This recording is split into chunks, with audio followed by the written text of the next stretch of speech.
Tol, Shanti, may delivery ako ngayon na kung pwede, pa-receive. Importante lang kasi may lakad ako ha. Okay, okay. Ha? Pag-receive na lang ha? Oo, ako na. Salamat.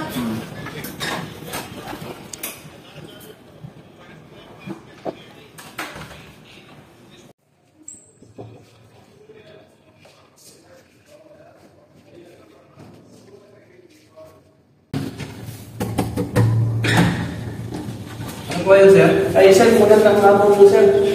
Ay, may pa-deliver po kasi si Seth. Ay, ito pong electric fan. Sir? Sir kung sir? Eh, nagpa-deliver po. Sa tagal-tagal ko, sir, nakatira dito, sir. Walang isip dito nakatira. Seth nga po, ito nga po, 501 yung number. Sigurado kang tama ang pinupuntahan mo, sir? Baka nakasama ko lang po ng ano. Tama po yung kinuntak sa akin. Akubat company po kami, ganyan. Puro ba't company? Opo, bago na po yan eh. Appliances ang deliver mo eh. Ay, kasi nga daw, mainit nga po daw dyan. Ay, kailangan niya po ito. Ni-istorbo mo ko, sir. Walang nakatira dito. Hindi ulit ko. Walang nakatira ng seat dito. Itsura mo. Mukha mo. Delivery boy ka ba talaga? Inulit ko yung bago namin uniform yun. Kailangan yung Acrobat company namin, ganyan po ang papakaya namin sir. Para napaka-inis eh. Kailangan, hindi kami performance ng matos. Parang hindi naman yata ganyan lang ang ano, deliver eh. Parang nga yata ano, macho din siya niya, kasi ginagawa mo. Kasi sir, ang papakaya ng company namin, kung ano po daw yung komportable namin suotin. Kaya na po Acrobat company, gumaganyan-ganyan lang po kung sa habang nagdi-deliver. Kasi akabang naalalaman eh. Eh, kayo po, kung ayaw nag-receive, wala naman pong problema. Sir, sinabi na ulit ko sa'yo. 10 taon na ako nakatira dito. Walang seat ditong pangalan. Sigurado sa ibang ano yan. Eh, sigurado po po 501. Hindi. Paano kung tatanggapin? Wala naman talaga dito sigurado yung ganyan pangalan.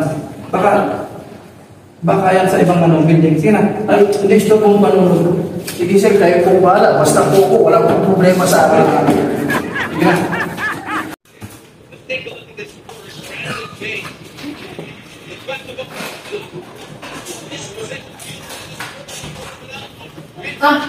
Shanti, na-receive mo yung ano, yung pinadeliver mo dito? May kanina lang may deliver dito. Kaso ang hinahanap na pangalan, sit daw.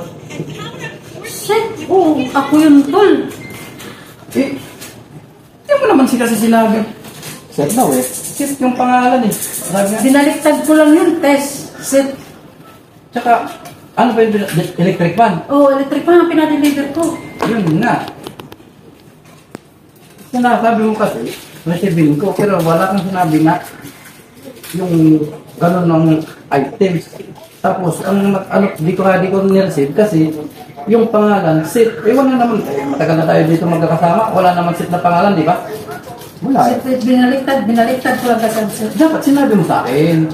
Tsaka isipin mo yung delivery boy, naka-short, naka-boxer eh. Nakabaksa? Oo, sumasayo na gano'n. Bagong ano yun eh, company yun eh, Acrobat. Acrobat? Naka-boxer? Saka paano makakahanap na makakita ng ganyan na delivery boy? Imbis na naka-pantalon. Tapos naka-boxer? Mukhang bagong paligo lang ah. Tawagan mo lang siguro. Sige.